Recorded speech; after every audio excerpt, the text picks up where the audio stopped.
Shalom adik-adik yang dikasihi dan mengasihi Tuhan. Apa kabarnya? Pasti penyertaan Tuhan selalu ada buat adik-adik. Senang berjumpa kembali di sekolah minggu kita di KPI Satria Grogol. Nah adik-adik, tanpa kita sadari kita sudah ada di bulan Agustus dan 2 hari lagi kita akan masuk ke ulang tahun Indonesia yang ke-76. Nah adik-adik, tanpa kita sadari kita sudah masuk loh di hari 227 hari di tahun 2021 ini. Dan tinggal 136 hari lagi ke depannya kita sudah melewati tahun 2021. Sungguh ajaib ya pertolongan Tuhan. Tanpa kita sadari kita bisa melewati hari-hari ini yang berat mungkin ya karena pandemi COVID ini beserta dengan Tuhan. Kita bersyukur buat anugerah Tuhan, buat cinta kasih Tuhan yang tetap bersama dengan kita ya. Nah adik-adik, kita siapkan firman Tuhan, Alkitab kita, dan kita memuji nama Tuhan. Sebelum itu kita berdoa dulu ya. Yuk kita berdoa. Tuhan Yesus yang baik, terima kasih. Sungguh anugerah-Mu begitu nyata dalam kehidupan kami. Tuhan, kami mau siapkan hati kami untuk mendengarkan firman Tuhan. Biarlah hati dan pikiran kami serahkan kepada Tuhan supaya kami mengerti apa yang Tuhan sampaikan pada hari ini. Terima kasih Tuhan, kami siap dengarkan firman Tuhan. Amin. Nah adik-adik, kita akan memuji nama Tuhan ya. Kita akan mendengarkan satu buah lagu. Sebelumnya adik-adik boleh buka di dalam Kejadian 50 ayat 21. Tema kita hari ini adalah anak Tuhan yang mengampuni. Anak Tuhan yang memaafkan dan mengasihi. Ya, adik-adik boleh siapkan. Kita dengarkan ya pujian ini dan boleh kita bernyanyi bersama-sama. Tuhan memberkati kita.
Adik-adik, kita sudah memuji Tuhan ya.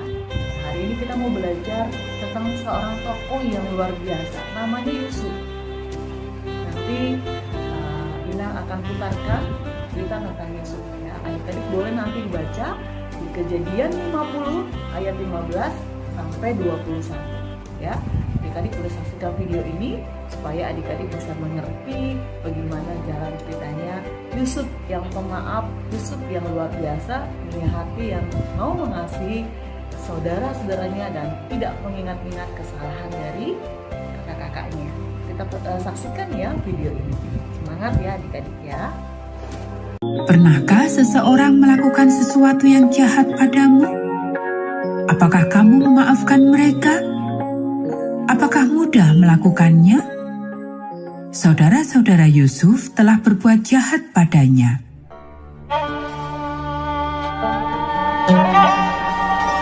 Yusuf melihat pada ke-11 orang yang berdiri di hadapannya dengan tidak enak. Mereka asing bagi orang-orang yang ada di istana itu. Pendatang-pendatang yang datang ke Mesir untuk membeli makanan selama kelaparan ini. Tetapi Yusuf mengetahui dengan pasti siapa mereka itu. Mereka adalah saudara-saudaranya. Yusuf tidak mengira akan berjumpa dengan saudaranya lagi. Pikiran Yusuf lalu dipenuhi oleh kenangan masa lalu. Dia ingat bagaimana ke-10 saudaranya berbuat jahat padanya. Dia ingat hari yang mengerikan di mana dia dimasukkan ke dalam lubang yang gelap dan kemudian dijual untuk dijadikan budak di Mesir. Sudah waktunya untuk mengatakan pada saudara-saudaranya bahwa yang berdiri di depan mereka ialah wakil Raja Mesir yang menguasai seluruh Mesir. Dia adalah orang kedua setelah raja. Dan dia adalah Yusuf, saudara mereka. "Pergi," kata Yusuf kepada para pelayannya. "Tunggu di luar." Segera tinggallah Yusuf bersama saudara-saudaranya di ruang itu. Air mata mulai jatuh ke wajahnya. "Aku Yusuf," dia berseru. "Aku saudaramu. Apakah ayah masih hidup?" Dia menangis. Mulut saudara-saudaranya terbuka lebar. Apakah orang penting pemimpin Mesir ini adalah saudara mereka? Tiba-tiba mereka ketakutan. Apakah yang akan dilakukan Yusuf pada mereka? Mereka telah berbuat jahat padanya. Mereka telah menjualnya sebagai budak. "Datanglah mendekat padaku," kata Yusuf. Dia tahu saudaranya ketakutan. "Aku saudaramu Yusuf. Kalian telah menjual aku menjadi budak ke Mesir. Tetapi jangan takut," dia berkata dengan lembut. "Allah telah mengirim aku kemari. Dia telah mengirim aku ke sini untuk menyelamatkan kehidupan kalian selama kelaparan. Cepatlah pulang," katanya. "Katakan pada ayah bahwa aku pemimpin Mesir, orang kedua dari raja. Bawa dia kemari, dan juga anak-anakmu, dan juga cucu-cucu kalian. Kalian akan tinggal dekat denganku, dan aku akan melindungi kalian semua selama kelaparan ini." Kemudian Yusuf dan saudara-saudaranya berbicara lama sekali.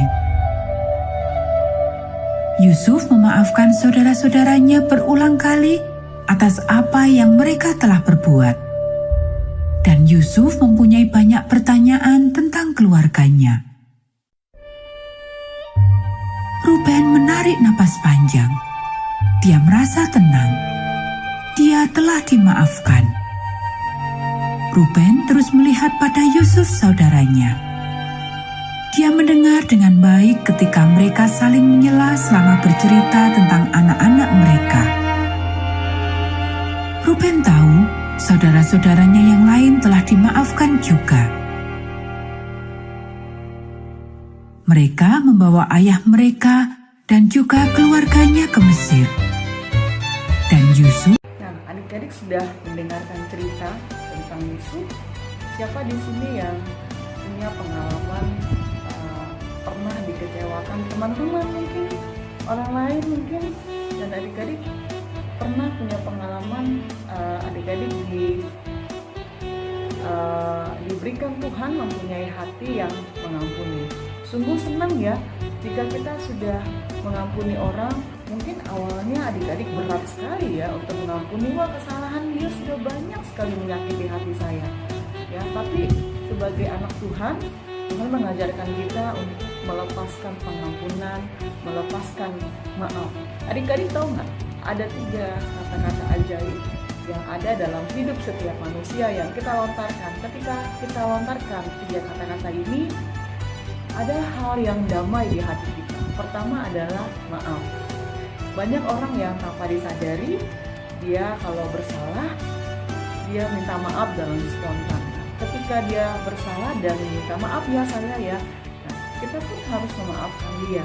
Karena seutuhnya bahwa setiap manusia pasti punya self control yang mungkin tidak terkendali ya. tapi kita harus memaafkan. Kata-kata ajaib yang kedua adalah tolong, ya. Setiap kita punya kebutuhan, nah kita wajib untuk minta tolong. Jadi kata-kata tolong itu setiap kita mau minta bantuan orang lain harus disebutkan. Yang ketiga adalah terima kasih, ya. Kita harus mengucapkan terima kasih ketika orang-orang menolong kita, ya, keluarga kita menolong kita. Nah, kata yang pertama adalah maaf. Sebagai anak-anak Tuhan, Yesus yang sudah mengenal Tuhan, yang rajin baca Alkitab mungkin dan berdoa, kita harus memaafkan. Adik-adik, kalau kita punya hati yang memaafkan, kita punya hati yang mudah mengampuni kesalahan orang, adik-adik pasti hidupnya akan merasa damai. Nah, damai sejahtera itu tidak dapat didapati oleh dimanapun, ya, dari Tuhan Yesus sendiri. Oleh sebab itu, adik-adik minta pengampunan dari Tuhan dan minta kekuatan sama Tuhan Yesus supaya kita punya hati yang mau mengampuni, ya. Oke, adik-adik, kita mau selesaikan ayat kita pada pagi hari ini. Tiba saatnya kita mau menghafal ayat hafalan dalam 1 minggu ke depan ini yang terdapat di Roma 12 ayat yang ke-7. Roma 12 ayat yang ke-7. Bunyinya adalah, jika karunia untuk melayani, baiklah ia melayani. Jika karunianya untuk mengajar, baiklah ia mengajar. Adik-adik, kalau kita melayani, karunianya melayani, ya kita harus melayani dan pengampunan, ya. Kalau kita mengajar, kita juga harus punya hati yang mengajar. Mari Ina mengajak kita semua yang menonton video ini, baik anak-anak ataupun orang tua, kita punya hati yang mau memaafkan. Sulit memang, ya, tapi ketika Tuhan sudah mati di kayu salib,